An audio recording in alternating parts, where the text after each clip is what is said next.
It was supposed to be a weekend indoors, eating snacks and watching a fierce storm pass by, but instead, David Glasser would come face to face with the local gang leader Adam Hall. Following multiple unexpected encounters, David had become subjected to months of bullying and terrorization, and unfortunately, the situation was only getting worse by the month. All of this would come to a peak in August 2011, when David and two of his friends would eventually be ambushed by three cold-hearted killers, and one of them looked like something straight out of a horror movie.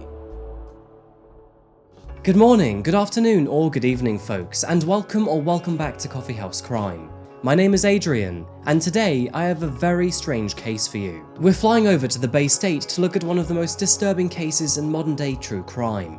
And let me tell you, this one is both very bizarre and complex. Now granted, I may have pulled you into this story with the frightening face of Caius Veiovis, but let me tell you, he isn't the only bad apple here.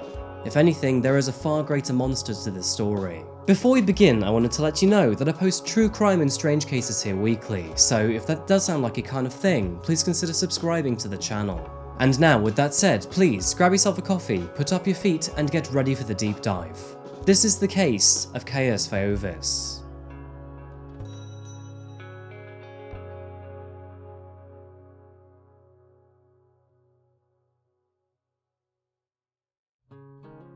Boston, baked beans, and the Red Sox. These are three of the many things that well and truly put Massachusetts on the map. Despite being the sixth smallest state by landmass, it's one of the most densely populated, and there's very good reason for this. The Old Bay State is profoundly important to American history, modern-day America's research economy, and of course, sports. Games aside, the state is also a global leader in biotechnology, engineering, higher education, and finance, making it the third highest state in the nation when looking at income per capita. Now, most of the money can be found in its capital, Boston, or the state's other large cities, including Springfield and Worcester. And this generally means that, when living in Massachusetts, the further east you go, the more expensive the land is. Travel to the western border to a small city named Pittsfield, and one could argue that this place really is the pits. With a median income less than half of the state's average, life here when compared to the larger cities contrasts in a less than favourable way. Sadly, more than 10% of the population here is below the poverty line, though from what I've personally been told, there is still plenty of opportunity to live a happy and peaceful life here. Casting back to the year 2011, it was in the month of August that, much like other cities near the east coast of America, Pittsfield was bracing itself to experience something rather unusual. Tropical cyclone Hurricane Irene was getting ready to batter North America's coastline, bringing winds of up to 120 miles per hour. Now, most of the damage remained in its southern states, however, Massachusetts would still be in for a very bumpy ride. Many stayed in their homes to ride out the storm, and although Hurricane Irene was a cause for concern, thrill seekers looked forward to it with silent anticipation. And three of those who were excited to see the storm were local Pittsfield residents David Glasser, Edward Frampton, and Robert Chadwell.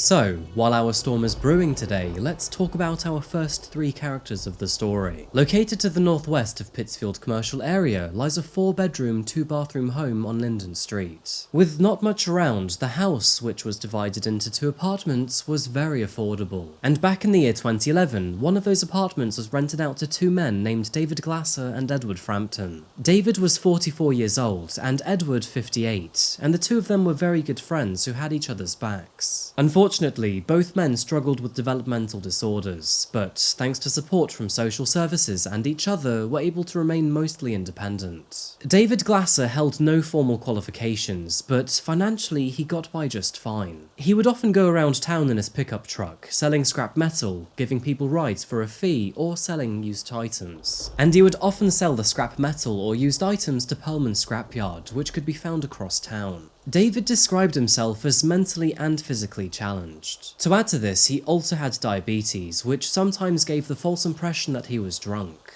and he had been wrongfully fired from jobs and treated unfairly in the past because of people's misunderstanding of the issue. And to add to the list of all these misfortunes, he was also estranged from his family at a very young age. But David's hardships taught him to be kind to others, and to cherish those who had the goodness in their heart to stick around. And in return, everyone who did found a very good friend in David. He was a great drummer who had a diverse and eclectic taste in music, appreciating a variety of genres. On one hand, he loved to play rock. However, on the other, he also played gospel at the local church. Moving over to Edward Frampton, he also suffered from developmental issues, but just like David, found solace in his apartment. The wise man was an advocate for living with disabilities, and often educated social workers in their training, describing the many issues he faced in and throughout his life. Edward enjoyed talking to others and had a fun yet quirky sense of humour, which brought joy to most of the people he encountered.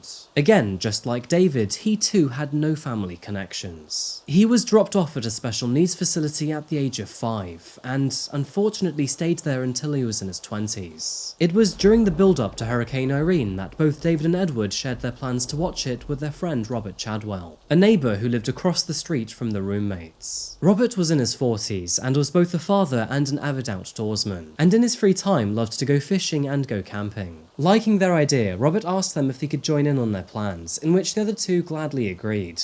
And so all three men went out to purchase beers, snacks and dinner for the weekend ahead. Hurricane Irene was scheduled to pass on Saturday the 27th and Sunday the 28th of August, which was perfect timing for all three men because none of them had plans to work over the weekend. Just a random side note, but I can fully relate to their excitement over a storm. Anyone who lives here in the UK will remember Storm Dennis back in February 2020. I mean, granted, it's not the same as the storms that Americans see, but it was still pretty wild here for the UK. The wind was absolutely crazy that week, and I even remember seeing fences toppling over and trees being ripped out from their roots. All of this was before my YouTube channel as well, and outside of my 9-to-5 job I really didn't have much to do. I remember during that storm I got cozy and played games all weekend. Now obviously these storms can be dangerous, and from a boring point of view they're not good for the economy either. But I think it's the abnormality that makes them fun and quite nostalgic to remember. But all of this fun and excitement would unfortunately be dramatically cut short for our three friends, because halfway through Hurricane Irene's rampage, all three would suddenly disappear.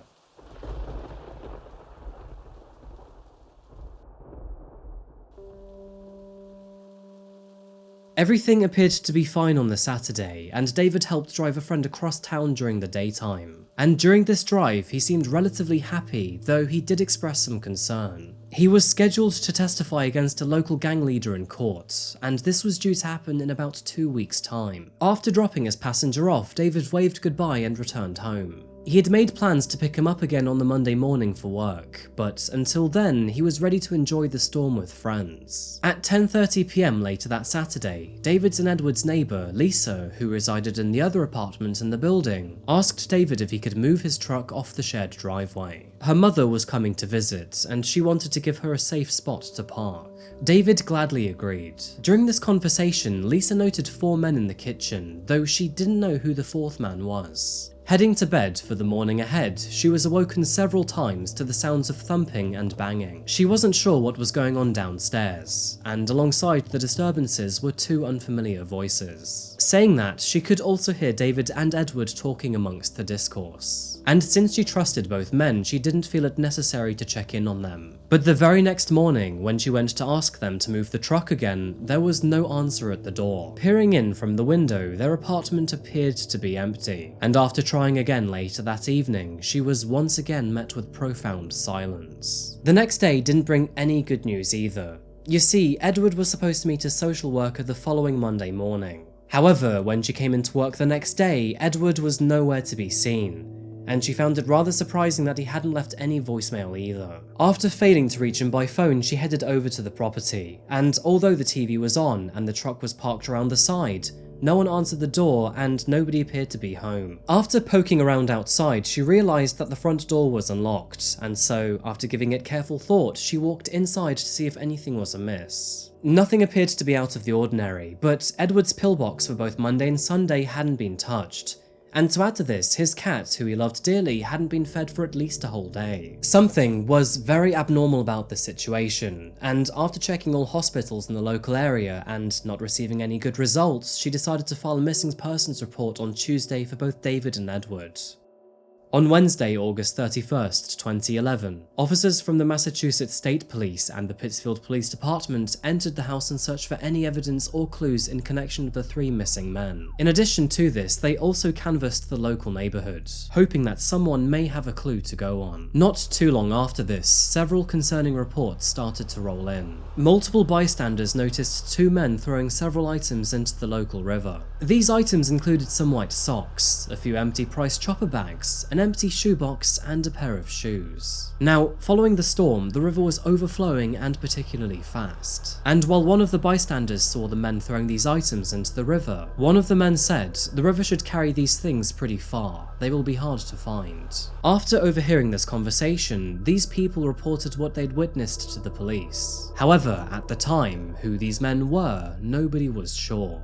Okay, so we're getting to the complicated part of this case, so what I'm going to try to do is explain this to you in the most simple and accurate way. So I want you to focus on David Glasser, as unfortunately he's the common denominator between all characters in this story. It turns out that at the time of his disappearance, David was gravely concerned for his safety for several weeks already. And you may have already picked up on the hint I left earlier on in the story. Just 2 weeks after his disappearance, David was scheduled to testify against a man named Adam Hall, a local gang leader he had several years of bad history with.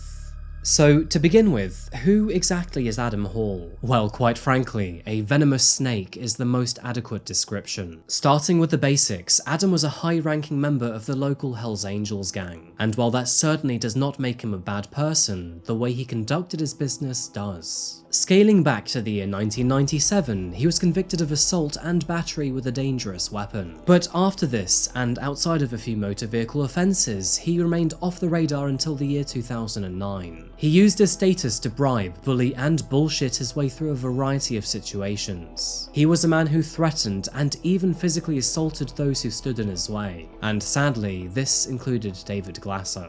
By the way, and just a random side note, but after spending about half an hour trying to locate Adam's address, I was finally able to pinpoint it through Google Maps. And let me tell you, anyone who drove by this property could tell that the owner was up to no good. Living in a rickety home, Adam often used his caravan to block his driveway, with a second caravan blocking a side entrance and barbed wire between the two. Now, honestly, this place was like a fortress, and it makes you wonder what he was hiding or protecting himself from. We'll get to more of that in just a moment. Going back to his job as a scrap collector, David often sold his metal to a place named Pearlman Scrapyard. It was in mid-July of 2009 that he sold some wire and motor parts which had been found abandoned on a street. A customer later recognized these parts as belonging to Adam, and after being informed about this, Adam became enraged. Since David sometimes came over to Adam's house to do the odd job here and there, he knew exactly who he was. And after luring David back to his home, which is located in Peru, Massachusetts, he unfortunately beat the living daylights out of him, leaving David entirely swollen. Following the assault, Adam demanded that David gave him his pickup truck for free as a token of punishment. And furthermore, if he told the police about any of this, he promised he would murder him. The entire situation was traumatic for David, and he never intended to steal from Adam. He likely never did, but Adam didn't care. Following some persuasion from his social worker and several friends, David eventually went to the police, and in return, authorities would visit Adam at his home. And after arriving at his house, the authorities charged Adam with intimidation, kidnapping, assault, and after finding a huge amount of cocaine, possession too. Now, obviously, these charges were not good for Adam or his reputation. Not that this mattered in the beginning, as he remained behind bars. But on September 30th, 2009, around 10 weeks after being arrested, he was released on a $50,000 bond. I wonder where he got that money from. Adam's trial was scheduled to commence sometime in the future, with David Glasser expected to take the stand and testify against him. But Adam was not willing to let this happen, and so he began to scheme a way to discredit David. Ranging from framing David for stealing the scrap metal, right through to framing him for sexual assault, he eventually settled on allegations of kidnap. You see, the plan was simple. Adam asked his girlfriend to hire David to drive her to a rest stop in New York, and when they arrived, she would run for help to the authorities. In addition to this, Adam asked a friend to fire several bullets into a tree near the rest area before they arrived, and while they were busy in the convenience store, plant the gun in David's vehicle to make it look like he'd threatened her with a gun. Officers eventually caught up with David, where they found a revolver and Adam's girlfriend's purse in his truck. And of course, he was arrested immediately. As you can probably imagine, David was very upset and confused at the situation, and he insisted that he must have been framed. And after a few days, the authorities did look into these claims. So after checking local surveillance footage and analysing Adam's cell phone data, they confronted him and his friends about their plot.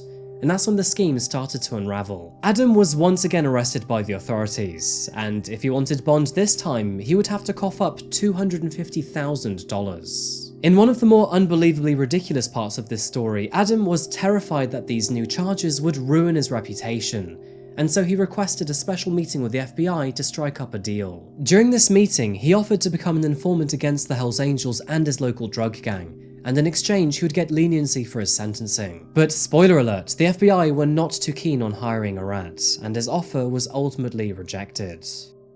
Believe it or not, but Adam was eventually able to cough up the $250,000 bond. This was thanks to the local chapter of the Hells Angels posting their entire clubhouse in surety. Now, I find this incredibly ironic. One moment, he's planning to take them down by ratting on them to the FBI, and the next, he's being rescued by them. Honestly, this man has one of the weakest sense of morality and loyalty that I've ever read about. So, when David suddenly disappeared 5 months later, and only 2 weeks before he was scheduled to testify against Adam, detectives were gravely concerned when reports came in of a man throwing clothes into a river. A man who also seemed to fit Adam's physical description. And tragically, they had every reason to be concerned, because 2 weeks later, a hauntingly grisly scene would be unearthed. Located 13 miles southeast of Pittsfield lies a small town named Beckett. One of the residents, named Cole, who lived on Woodmere Road, was having some heavy landscaping work conducted in his garden. In fact, this satellite image on Google Maps highlights how much was going on there. Now, Cole had hired several people to do the work for him, which included a man named David Casey. David Casey, who I will only call as Casey from now on, was responsible for rough grading and removal of tree stumps. It was on Monday the 29th of August that Cole travelled to work at 5 AM, before returning home at around 5 PM that evening. Upon his return, he noticed some muddy tracks going out into the dense woodland. And so, out of curiosity, Cole asked Casey, "Looks like the excavator was moved. Did you move it?" Casey shook his head and said no, kicking some rocks as he put his head down.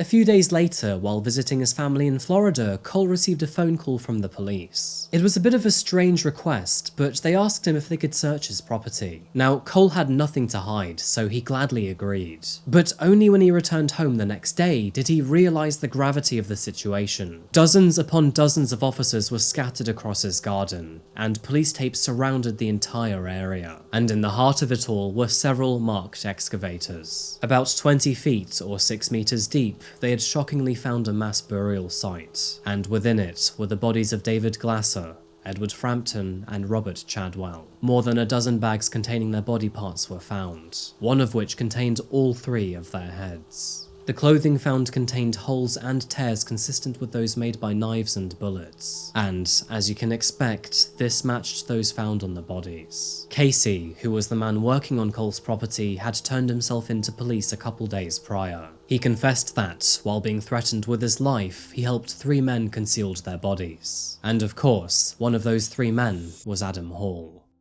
By September 12, 2011, all 3 were arrested on 3 counts of murder, kidnapping, and witness intimidation. And to add to this, David Casey was also arrested on 3 counts of accessory after the fact to murder and kidnapping. This is probably the right time to introduce you to the main man this video is titled after. Not the most upsetting part of the story, but certainly the most disturbing. And his name is Caius Veiovis. So, where do I begin with Caius? Born in the year 1980, Caius Caius was 31 years old at the time of the murders. And it's probably no surprise, but the name Caius Veiovis is not actually his given birth name. Legally changed in the year 2008, his original name was Roy Gutfinski, and to be honest with you, I can kind of see why he wanted to change his name. No offense to the other Gutfinskis out there. But why a name like Caius Veiovis? Well, Veiovis is an ancient Roman god, and apparently the name Caius comes from Gaius, a Roman emperor. Now, there are several ways you can pronounce his name. For example, Caius can also be pronounced as Caius, but it seems that most of the courtroom footage pronounces it as Caius, which of course doesn't sound similar to the Roman emperor Gaius. Anyway, this was not Caius's first stint in the spotlight. Back in the year 1999, Caius made headlines after he and his former girlfriend were arrested over charges of assault. Prosecutors claimed that both of them lured a 16-year-old girl into their motel room, where they then tied her up, sliced her back open with a razor blade, and then ritualistically licked her blood while kissing each other. The authorities were called when the victim turned up at a hospital with a 7-inch gash that needed more than 30 stitches to close. During his trial, Caius claimed that he was a vampire and a Satan worshipper, and claimed to like the taste of his own blood and drink others. Now, both he and his girlfriend were guilty of these allegations and were sentenced to 10 years behind bars. However, they would both only serve 3. After being released on parole, and in the year 2006, he was arrested once again on charges of kidnapping and drug possession, and held 2 strippers hostage in a hotel room. Now, these kidnapping charges were eventually dropped, but Caius was sent back to prison for violating his probation. Anyway, one of the most intriguing things about Caius comes down to his distinctive facial features, and you're probably wondering why he has them. Amongst other unusual characters tattooed on his face, the number 666 rests between several subdermal implants on his forehead. Now, of course, this is referred to as the number of the devil, and his implants are there to resemble horns. He also has 2 piercings on the bridge of his nose and a further stretched piercing through his nasal septum. His ears are surgically altered to make them appear elf-like, and his cheeks and neck have been burned to create patterns in the skin, a procedure that is known and called scarification. Caius would also intimidate people over the scars on his arms too. Whenever he caught people looking at them, he would say,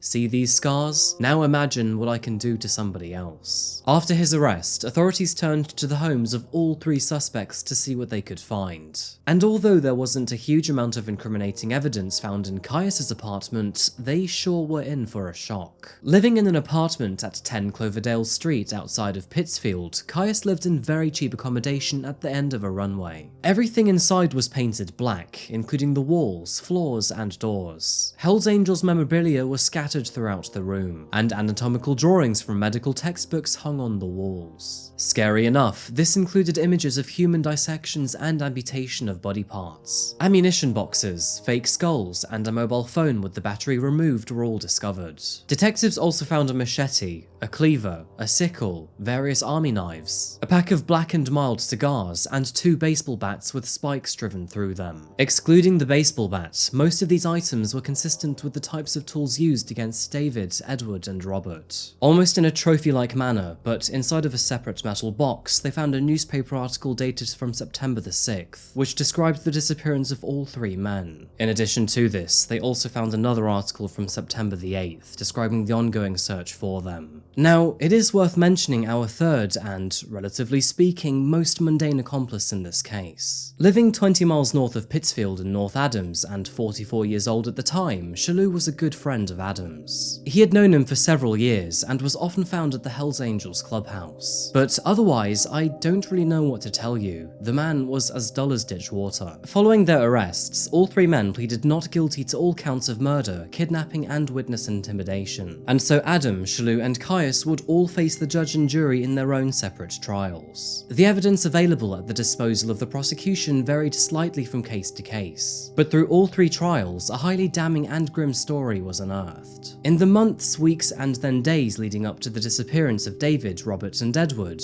Adam Hall repeatedly told friends and acquaintances that David Glasser had to disappear. In mid-August of 2011, Adam Hall purchased an old Buick SUV for $500 from a mechanic. The vehicle ran well, but nothing to write home about. Several days later, on August 24th, Caius was recorded purchasing a hacksaw from a Home Depot in Pittsfield. In the afternoon of Saturday 27th of August, Robert made his way across the street to spend some time with Edward and David Glasser. The wind was picking up speed, and all three men were planning to spend some quality time hanging out together. A surveillance camera captured Adam Hall with David Chadwell and Caius Veiovis just 4 hours prior to the other three men's disappearances. Witnesses spotted Adam getting into Caius's black Jeep that very same evening, and later that same night, further witnesses placed all three men in Caius's home, where they cleaned their guns together. At 10:30 p.m, a neighbour spotted a fourth man through the window of David and Edward's home. It is not confirmed who this person was, but it was likely Adam Hall, and hours later this house would be entirely empty.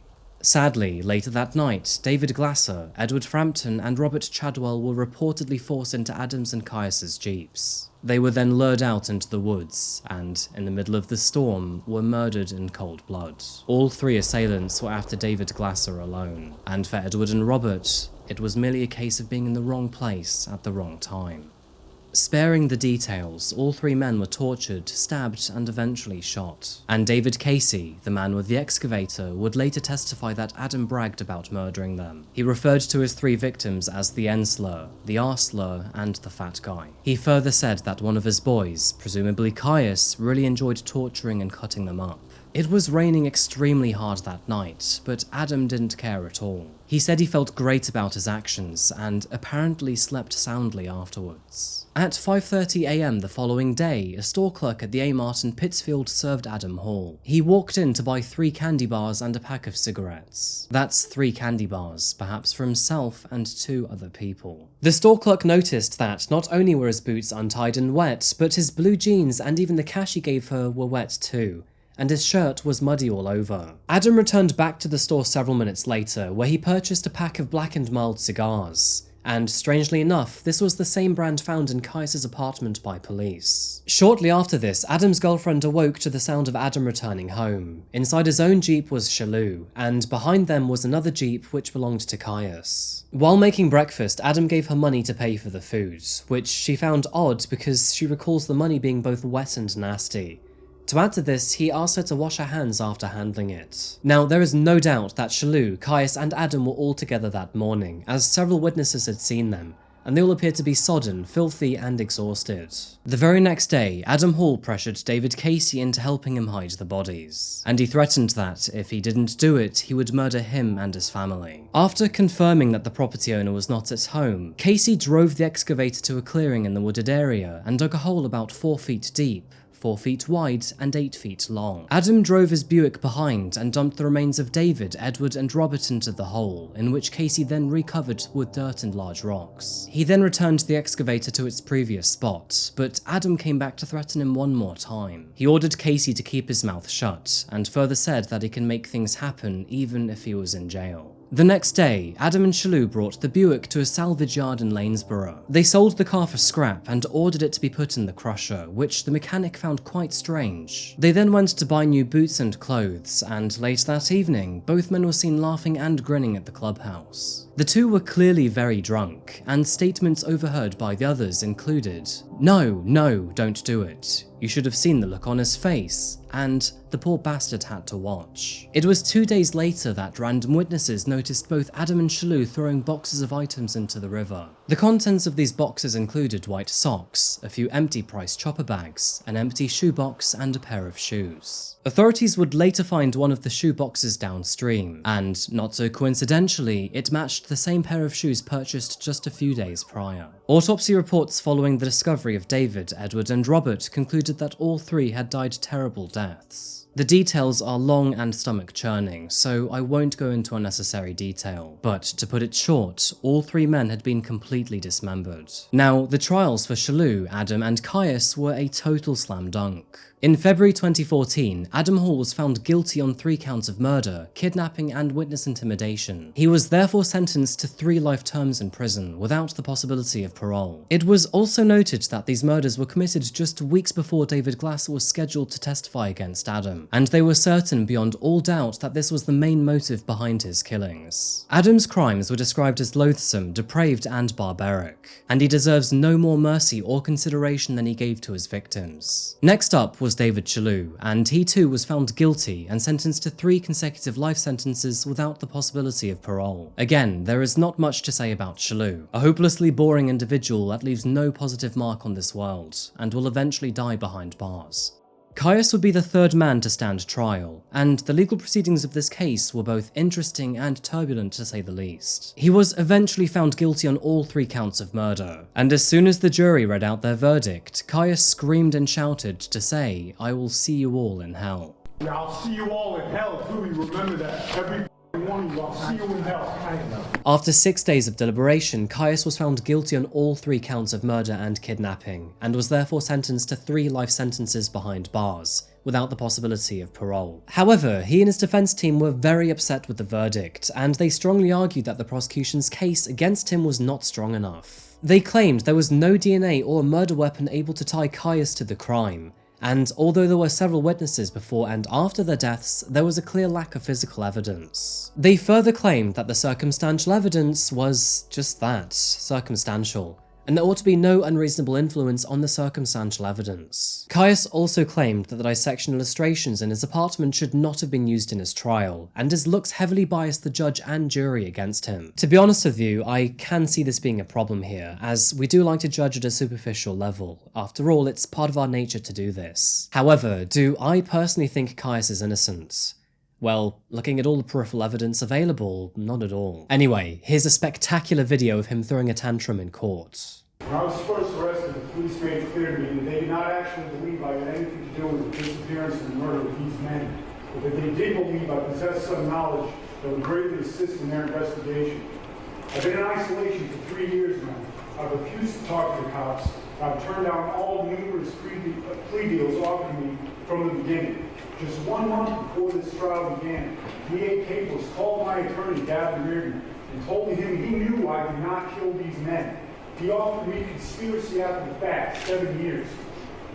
I told my lawyer what I've told him and others many times before. My hand was not in this. I'd rather spend the rest of my life in prison and be able to face myself in the mirror at the end of the day than make that kind of deal. Now here we are today, and he's asking for 3 consecutive life sentences with no parole. Let me make this clear one more time before I sit down. My hand was not in this, all right? My hand wasn't in this. But if anybody thinks I'm going to hang my head today and beg for mercy, they're just as deluded in their thinking as that jury of my peers who convicted me of this. So, Your Honor, take your other stand and do what you plan to do from the beginning. Justice was not served. I'm an innocent man. You condemn an innocent man, and I will appeal this. Getting towards the end of this story, but there aren't too many side notes to this case. Despite it being horrendously complex to explain, the actual process of this case was very cut and dry. It is worth mentioning that David Casey, who helped hide the bodies, pleaded guilty to accessory after the fact of murder. Casey was sentenced to state prison for 30 months, but since he had already served that time before his release, he was let go immediately. The details behind the lives of our 3 victims is what upsets me the most about this case. Robert's and Edward's lives were cut short, all for the sole reason of being in the wrong place at the wrong time, and they suffered a cruel and heartless end, all for absolutely nothing. This was the same for David Glasser, but arguably much worse. In the weeks leading up to his death, friends had noticed that he was becoming very scared and frantically paranoid over testifying against Adam. One of his friends recalls, "I could see him not being able to sit down, he'd pace instead. You could see the fear written across his face. He was openly, admittedly terrified of Adam."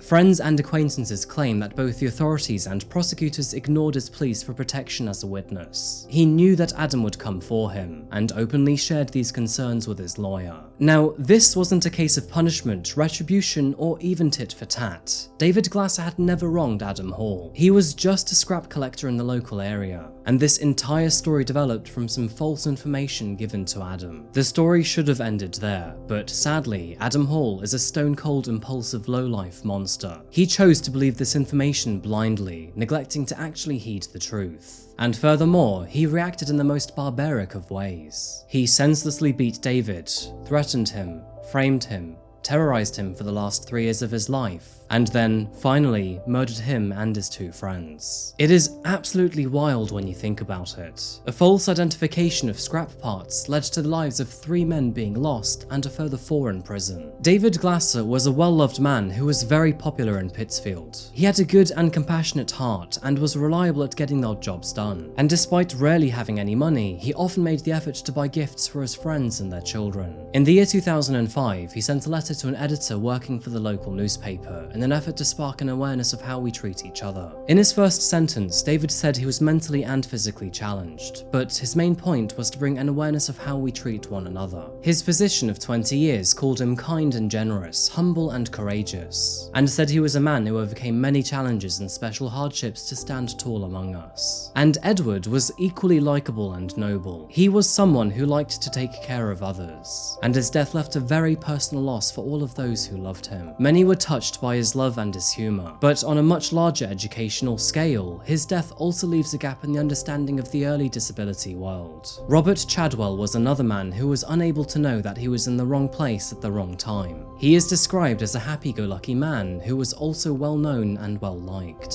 and sadly, he now leaves a child behind. To be honest with you, I can't even believe this case happened, and the consequences behind just stealing some scrap motorbike parts is astounding. At the end of the day, all 3 men were planning to enjoy a storm together, and how this weekend full of fun and excitement can turn into one so grisly is absolutely devastating. Anyway folks, I'm going to wrap this case up here, so thank you so much for watching another video today by Coffeehouse Crime.